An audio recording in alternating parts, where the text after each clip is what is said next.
साल 1957 4 अक्टूबर को Soviet union successfully एक सैटेलाइट को अर्थ के ऑर्बिट में लॉन्च करता है जिसका नाम स्पुतनिक 1 था। यह सैटेलाइट ह्यूमन हिस्ट्री की पहली आर्टिफिशियल सैटेलाइट थी जिसको अर्थ के ऑर्बिट में सक्सेसफुली लॉन्च किया गया। लॉन्च होने के बाद 3 हफ्तों तक ये अर्थ पे रेडियो सिग्नल्स को वापस भेजती रही और 3 हफ्तों के बाद इसमें लगी हुई 3 सिल्वर जिंक बैटरीज डेड हो जाती हैं और एरोडायनेमिक ड्रैग की वजह से 4 जनवरी 1958 को ये एटमॉस्फेयर में फॉल होकर बर्न हो जाती है। लेकिन इसकी सक्सेस ने यूनाइटेड स्टेट के साथ पूरी दुनिया को सरप्राइज कर दिया।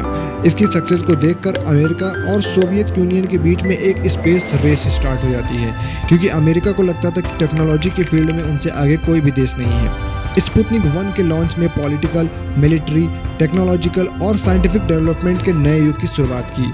सोवियत यूनियन ने स्पुतनिक सीरीज में 3 सैटेलाइट्स को लॉन्च किया जिसमें स्पुतनिक 2 में फर्स्ट टाइम किसी लिविंग क्रिएचर को आउट ऑफ अर्थ भेजा गया था। ये लिविंग क्रिएचर एक डॉग था जिसका नाम लेका था। यह सैटेलाइट 3 नवंबर 1957 को लॉन्च की गई और 15 मई 1958 को स्पुतनिक 3 भी लॉन्च कर दी गई। सोवियत यूनियन के 2 सैटेलाइट लॉन्च होने के बाद अमेरिका भी इस रेस में अपनी एंट्री करता है और 31 जनवरी 1958 को अपनी फर्स्ट सैटेलाइट एक्सप्लोरर 1 को लॉन्च कर देता है। इसी साल 31 अक्टूबर को अमेरिका में national aeronautics and space administration यानी कि नासा की शुरुआत की जाती है। फिर इसी साल 18 दिसंबर को अमेरिका अपनी दूसरी सैटेलाइट को भी लॉन्च कर देता है और ये सैटेलाइट दुनिया की पहली कम्युनिकेशन सैटेलाइट थी। इस सैटेलाइट ने कुछ ऐसा किया जिसने पूरी दुनिया का ध्यान अपनी तरफ खींच लिया। इसने पहली बार प्री रिकॉर्डेड यूएस प्रेसिडेंट के क्रिसमस मैसेज को स्पेस से ब्रॉडकास्ट किया। स्पेस से ह्यूमन वॉइस को ब्रॉडकास्ट करने वाली ये पहली सैटेलाइट बन गई और इस तरह ये स्पेस रेस बहुत तेज़ी से आगे बढ़ती जाती है। दुनिया के अलग अलग देश इस रेस से जुड़ते जाते हैं।